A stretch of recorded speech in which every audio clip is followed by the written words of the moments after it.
మాట్లాడతాడు.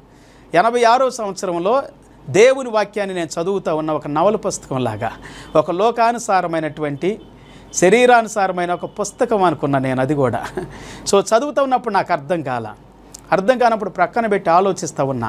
అప్పుడు ఒక స్వరం నేను విన్నాను పిల్లారా. ఆ స్వరం ఆ దినం నన్ను బలపరిచింది, నన్ను ఆదరించింది, నన్ను ధైర్యపరిచింది. నా జీవితం ఉన్నటువంటి అశాంతిని, అసమాధానాన్ని, పాపపు యొక్క తలంపులు, ఆలోచనలు, ఇచ్చలు, కోరికలు అన్నిటినీ దూరం చేసింది. నేను చాలా భయంకరమైన పరిస్థితిలో ఉన్నాను.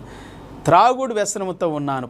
పొగ తాగుతూ ఉండేటువంటి వాడిని ఎక్కువగా. అలాంటి త్రాగుడు వ్యసనం నుండి నన్ను విడిపించాడు. భయంకరమైన వ్యసనాల నుండి విడిపించాడు. భయంకరమైనటువంటి చీకటి శక్తులను నన్ను విడిపించాడు. దేవుని మాట వింటే పిల్లారా, దేవుడు అద్భుతాలు చేస్తాడు, ధన్యులుగా చేస్తాడు, ఆశీర్వదిస్తాడు. చాలామంది అనుకుంటారు ధన్యత అనగానే డబ్బు కలిగి ఉంటాం, ఆస్తి కలిగి ఉంటాం, ఇళ్ళు కలిగి ఉంటాం, పొలాలు కలిగి ఉంటాం, బంగారం కలిగి ఉంటాం, గొప్పగా బాగా